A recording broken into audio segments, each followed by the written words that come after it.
అందరికీ నమస్కారం. నా పేరు Vasavi. Welcome to pooja room.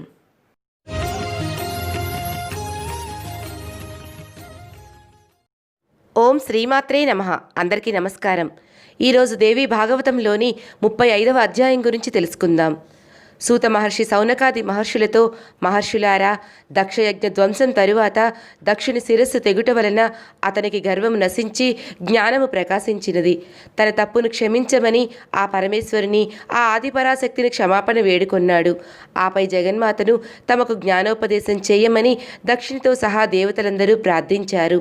ఆ వృత్తాంతమును వ్యాస భగవానుడు జనమేజయునికి ఇలా వివరించారు. ఓ జనమేజయ, ఆ జగన్మాత దాక్షాయిణిగా శరీర త్యాగాన్ని చేసిన తరువాత ఆ మహాశక్తిలో లీనమైంది.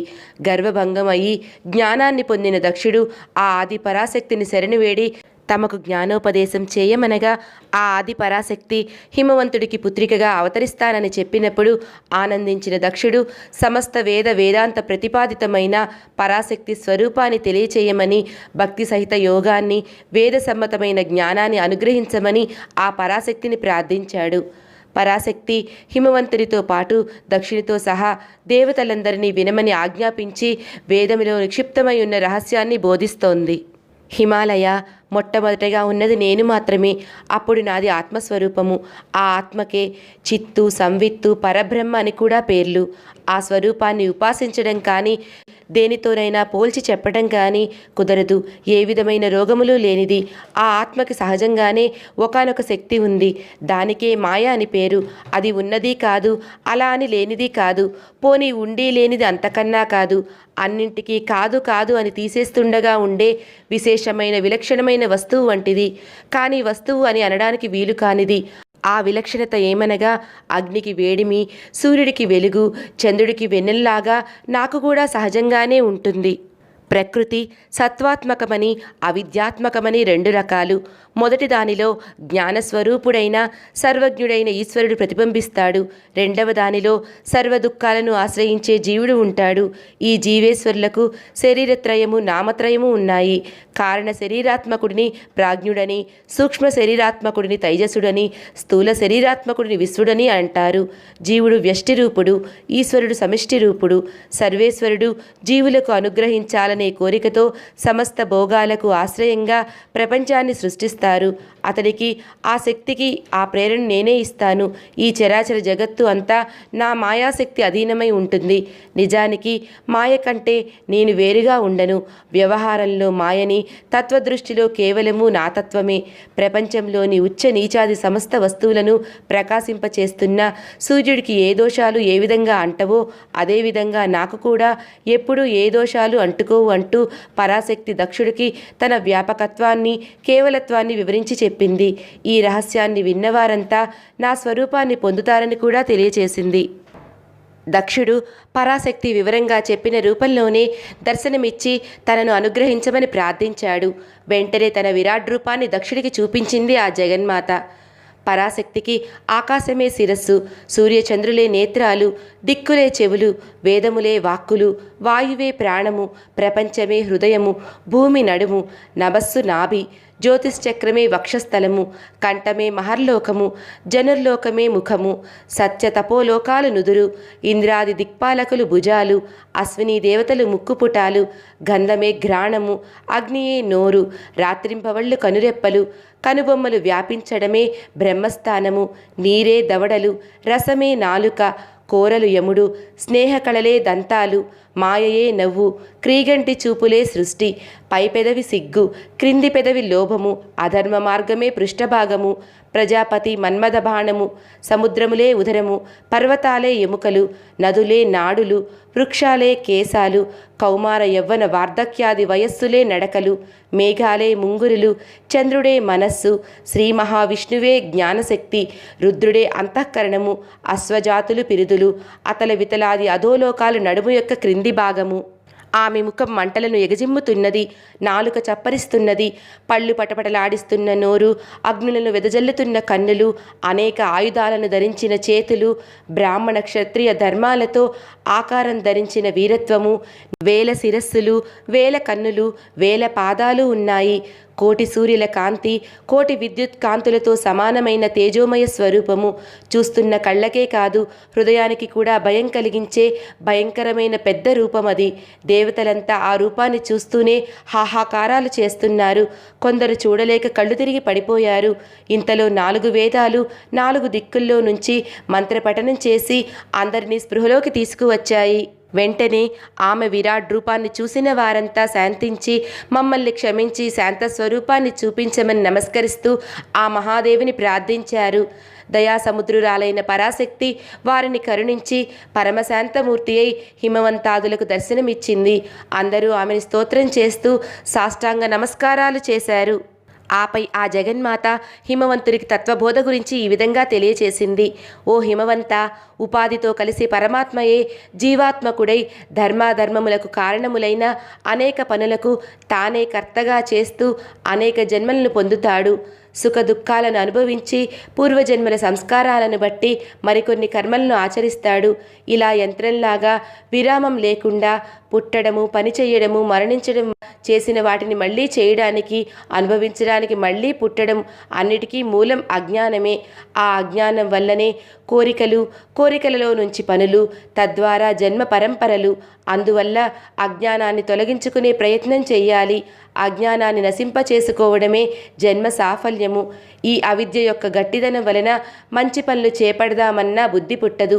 అజ్ఞానాన్ని నశింపచేసుకోవాలనే కోరిక కలగదు. అనర్థాలను కలిగించే పనుల వైపే పరుగులు తీయడంతో రాగం నుంచి దోషము, తద్వారా అనర్థము సంభవిస్తుంటాయి. ఎన్ని మంచి పనులు చేసినా కైవల్యం మాత్రం జ్ఞానం వల్లనే లభిస్తుంది. జ్ఞానం వలన హృదయ గ్రంథి విడిపోతుంది. కర్మలను చిత్తశుద్ధి కోసమని మాత్రమే ప్రయత్నపూర్వకంగా చేయాలి. వైరాగ్యం సిద్ధించే వరకే కర్మ చేయటం, ఆ పైన సన్యసించాలి. ఆత్మజ్ఞానవంతుడైన, స్తోత్రియుడైన, బ్రహ్మనిష్ఠాగరిష్ఠుడైన గురువును కపటం లేని భక్తితో ఆశ్రయించాలి. నిరంతరం ఏకాగ్రమైన మనస్సుతో వేదాంతాన్ని వినాలి. శరీరం మరణించినా ఆత్మ మరణించదు. అది ఎవరినీ చంపదు. అది చిన్నవాటిలోకి చిన్నది, పెద్దవాటి కన్నా చాలా పెద్దది. ప్రాణికోటి ఆత్మగుహలో జాగ్రత్తగా ఉంచబడ్డ రహస్యం అది. ఆత్మ యొక్క గొప్పతనాన్ని బ్రహ్మానుగ్రహం పొందిన దుఃఖరహితుడికే తెలుస్తుంది. జీవ బ్రహ్మ ఐక్యతను విచారించి గ్రహిస్తే నా రూపాన్ని పొందుతాడు అంటూ దక్షాదులకు తత్వబోధ పరాశక్తి చేసిందని వ్యాస భగవానుడు జనమేజయునికి వివరించారు. ఇంకను వ్యాస భగవానుడు జనమేజయునితో ఆది పరాశక్తి దేవతలకు బోధించిన యోగబోధ గురించి ఇలా వివరించారు. ఆ ఆది పరాశక్తి దేవతలకు, దక్షుడికి నిధిధ్యాసలతో కూడిన యోగ మార్గము ద్వారా తనను తెలుసుకునే ప్రయత్నం చేయమని ఇలా చెబుతున్నది. ఈ యోగ మార్గంలో ముందుగా 3 అక్షరాలతో కూడిన దేవి ఓంకారాన్ని ధ్యానం చేయాలి. హకారము స్థూల దేహము, రకారము సూక్ష్మదేహము, ఇకారము కారణ శరీరము. ఈ 3 కలిస్తే నా ప్రణవము. ఇది వ్యష్టిలో సమిష్టిలోనూ ఇలాగే చూడాలి. సమిష్టి వ్యష్టి దేహాల ఐక్యతను భావించాలి. ఇలా భావించిన తరువాత సమాధి అవస్థను పొందాలి. ఆ పైన కనులు మూసుకొని ఇంద్రియ నిగ్రహుడై మహాదేవినైన నన్ను ధ్యానించాలి. భక్తి శ్రద్ధలతో నిర్మలుడై ప్రాణాపాన వాయువులను సమానంగా చేసి హృదయ గృహలో పద్మాసనమందుండు హకారమైన విశ్వాత్మను రకారంతోనూ, రకారమైన దేవ తేజస్సును ఇకారంతోనూ, ఇకారమైన ప్రాణాత్మను హ్రీంకారంతోనూ నింపాలి. ఆ పైన చెప్పబడేది, చెప్పేది కానిది రెండవదను భావమే లేని పరిపూర్ణమైన సచ్చిదానంద రూపాన్ని భావించి ధ్యానించాలి. ఈ విధమైన ధ్యానం ద్వారా నన్ను సాక్షాత్కరింపచేసుకున్న మానవోత్తముడు నా రూపాన్ని పొంది ఆ క్షణమందే అజ్ఞానరహితుడై నాకన్నా వేరుగా లేనివాడవుతాడు. యోగము అంటే ఎక్కడి నుండో వచ్చేది కాదు, ఎక్కడో కూడా ఉండదు. జీవాత్మను పరమాత్మతో కలపడమే యోగము. యోగానికి యమ, నియమ, ఆసన, ప్రాణాయామ, ప్రత్యాహార, ధారణ, ధ్యాస, సమాధి అను 8 అంగాలు. అహింస, సత్యము, దొంగతనం చేయకుండా ఉండడము, బ్రహ్మచర్యము, దయ, రుజుత్వము, క్షమ, ధృతి, మితమైన ఆహారము, శౌచము అనే 10 యమమునకు అంగములు. నియమానికి తపస్సు, సంతోషము, దేవుడు ఉన్నాడనే నమ్మకము, భావన, దానము, దేవీ పూజ, శాస్త్ర సిద్ధాంతము వినడము, సిగ్గు, మతి, జపము, హోమము అనే 10 అంగాలున్నాయి. యోగం అభ్యాసం చేసేటప్పుడు పద్మాసనము, స్వస్తికం, భద్రం, వజ్రాసనం, వీరాసనం అనే 5 ఆసనాలు వేయవచ్చు. యోగం ఉత్తమ స్థాయిని చేరితే శరీరం నేలను విడిచి పైకి లేస్తుంది. ఏకాగ్ర చిత్తుడై ఆత్మలో చైతన్యాంతరవర్తియగు ఇష్టదైవాన్ని ధ్యానించడమే ధ్యానము.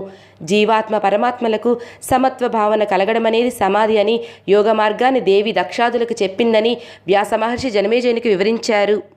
ఇంకను వ్యాస భగవానుడు జనమేజయునకు ఆది పరాశక్తి వివరించిన మంత్రయోగ బోధ, బ్రహ్మ విద్య, భక్తి యోగములను ఈ విధంగా వివరించెను. ఆ జగన్మాత దేవతలతో మానవ శరీరం పంచభూతాత్మకము.